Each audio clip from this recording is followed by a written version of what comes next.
Our pediatrician told me he'll talk when he wants to. And, I thought, well, maybe I'm just paranoid. He's my first child.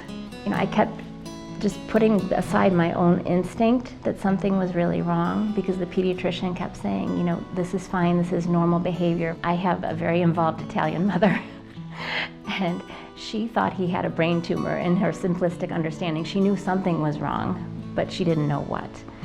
And she invited, unbeknownst to me, a speech therapist that she had met to our family Christmas gathering.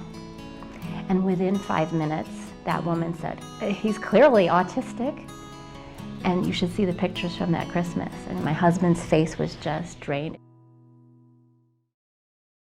I took gluten and casein out cold turkey, and he changed within 48 hours. He had gone from completely nonverbal, no sounds that even remotely sounded like the English language, to speaking in sentences. And he took my face in his hands and just said, "Mama, Mama," like he was seeing me for the first time. And starting speaking in sentences, "Make me pasta." So going completely from no words to sentences. And it wasn't that he was normal, but we were at least hearing him. The immune system can recognize 10 to the minus 14th concentrations. That's a tiny bit. That's, contamination in your toaster can cause a child to react. So you have to do it, and you have to do it religiously, and you have to do it thoroughly.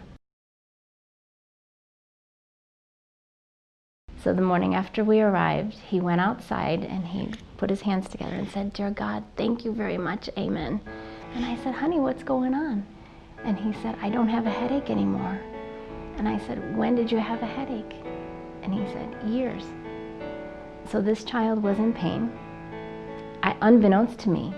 And he was 8 years old at that point. He had just turned 8. And I saw him go from happy, bright-eyed, my newly discovered son on this diet, to sullen, dark-eyed, disconnected. And I kept thinking, what is wrong? And all the experts were saying, well, school is hard. He has autism, And what I realized was he was in an old Catholic school building.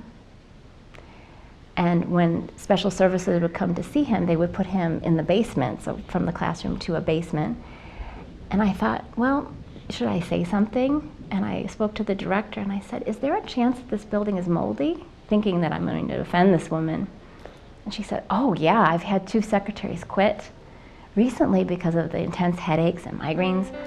And I thought, okay, there is much more to this than meets the eye. And I removed him, of course, from that school and put him in a Jewish preschool with a brand new building.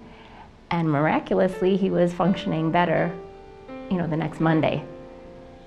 So mold was a huge issue for him.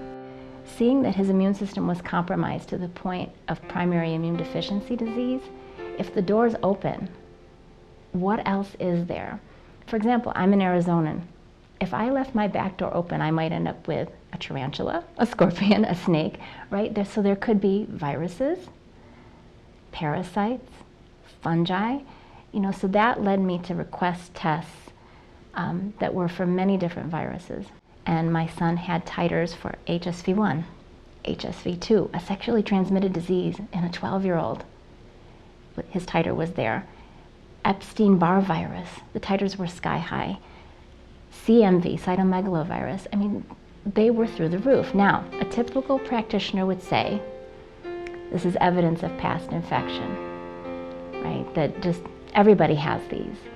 But when we gave him the drug famciclovir, which is an antiviral, his titers went down. Now they're gone, as a matter of fact. But it was accompanied by an improvement in his behavior, and his autism symptoms became less. So to me, if those titers are high and you treat and you see them go down and the behavior get better, what does that mean? There is more and more evidence that there is an immune inflammatory process going on in more than 80% of these children. You have to look at them medically. So don't just stop when you get the services. Take them, but then find a doctor who understands that autism is medical, and let some real honest research take place with no agenda in mind and say, what are we doing to our future? Because pretty soon our country won't be able to defend itself. There's not going to be enough healthy boys to be in our military. There's not going to be girls that can be mothers at the rate we're going. So where are we headed? It's not just autism, it's allergy, autoimmunity, a lot of chronic illness. And so in one of those moments, I happened to be able to impersonate just about every Sesame Street character, and I was doing Elmo. And he just stopped stimming and looked at me and said, I love you. And that was the first time he ever said that to me. And I just broke down and cried, because it was me loving him and loving what he loved that caused him to love me.